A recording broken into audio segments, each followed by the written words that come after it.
Hello, I'm Brigantia Blackbird of Blackbird's Brew. Happy Wednesday. Welcome back to Divination Meditation, and which we take a tarot card, an agam, and a rune, and compare and contrast what messages we're getting and see if we can get something cohesive for us to just give a little bit more thought to.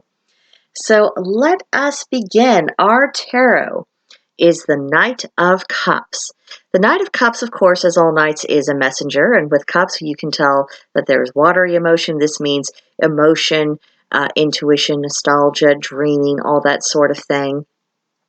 And in this card in particular, it's about putting accepted wisdom to the test, forging your path through imagination and knowledge, and allowing yourself to process your emotions. So that is the first thing for us to keep in mind. Moving on to the agam, we have Straif, which relates to the blackthorn tree. It represents coercion and control through force. Quite a contrast to our first tarot card. We'll see how all this interrelates in just a moment. And now we have our rune, which is Laguz. It represents water and water mysteries, as well as dreams, intuitions, and emotions, going back to that emotional state. So just like last week, if you'll recall, we have two of our tools kind of in the same vein. They're on the same page and they're giving the overall same basic message. And then you have one outlier that has a slightly different take on the energy it's wanting us to contemplate at this moment. But as I was giving these basic meanings, it did occur to me that this may be about dealing and processing our emotions and everything that goes along with it. Not just how we are feeling, but how we are reacting to our emotions, how we understand them in the context of what's going on, and then, of course, how we behave in reaction to these emotions. This might be a direct result of the energy we're picking up from our agam, Straif, which is about that coercion and that control through force. I don't think I have to define for anyone who hasn't been living under a rock that there is a lot more authoritarianism we are dealing with, and it is affecting our daily lives. Very personal choices are being coerced.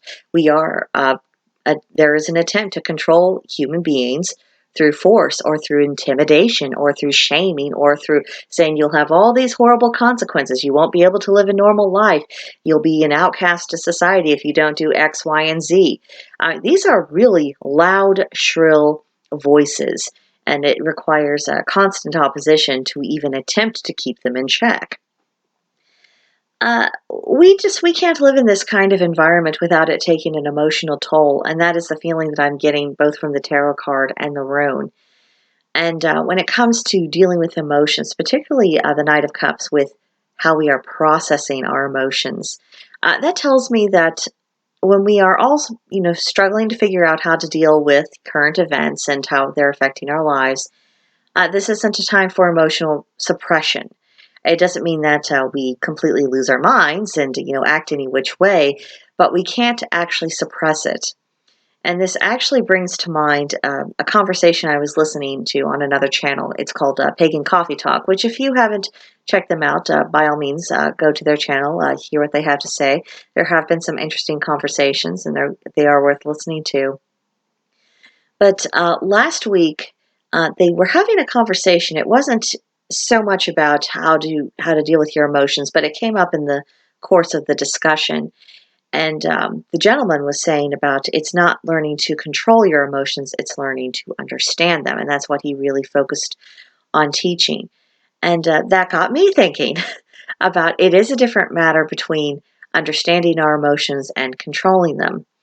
Because control of our emotions, that is more akin to suppression. It's, and it's not even about putting them on the back burner or not fully expressing them, because that has to do with behavior.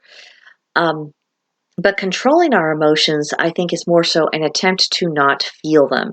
I don't even think it's an attempt to not allow them to completely rule the roost. I think it's an attempt to not feel them at all. And sometimes we can fool ourselves into thinking, that's the safest course of action or the better course of action or what's necessary in the moment. And I'm really beginning to think that perhaps that line of thinking is mistaken. There is certainly a need for us to control our behavior. for us to be able to still function, even if we are feeling very emotional, even if we are under severe stress, being able to behave in a decent manner. I think that is worth striving for. But I don't think that's necessarily going to be helped by suppression, because even if we are constantly, consciously rather, suppressing our emotions, that doesn't mean that our unconscious mind is, and it doesn't mean that we're not going to find ourselves suddenly spinning out of control, because we don't actually have control over our emotions. But if we allow ourselves to feel them, allow ourselves to process them, and just deal with them and learn how to function while our emotions are very loud and happening, and that's going to serve us a lot better, I think, than attempts at suppression. And that is something that I'm also getting out of this particular reading, about that need to simply acknowledge that our emotions are a part of us. They are reactions to what we see going on, reactions to how people treat us, and a reaction to really, it's not a reaction, but an expression of our own value judgments, especially when our emotions are, on high, even feeling completely out of control, to the point where we're not sure if we're going to be able to control how we behave. That is an expression of our values, of something is not acceptable. Now, whether our value judgments are tied to reality or not, I think, is a separate question, and that's something to contemplate when we are in a calmer frame of mind. But I think we are stuck with feeling our feelings, and I think we'll have a much better time managing our behavior if we accept our feelings.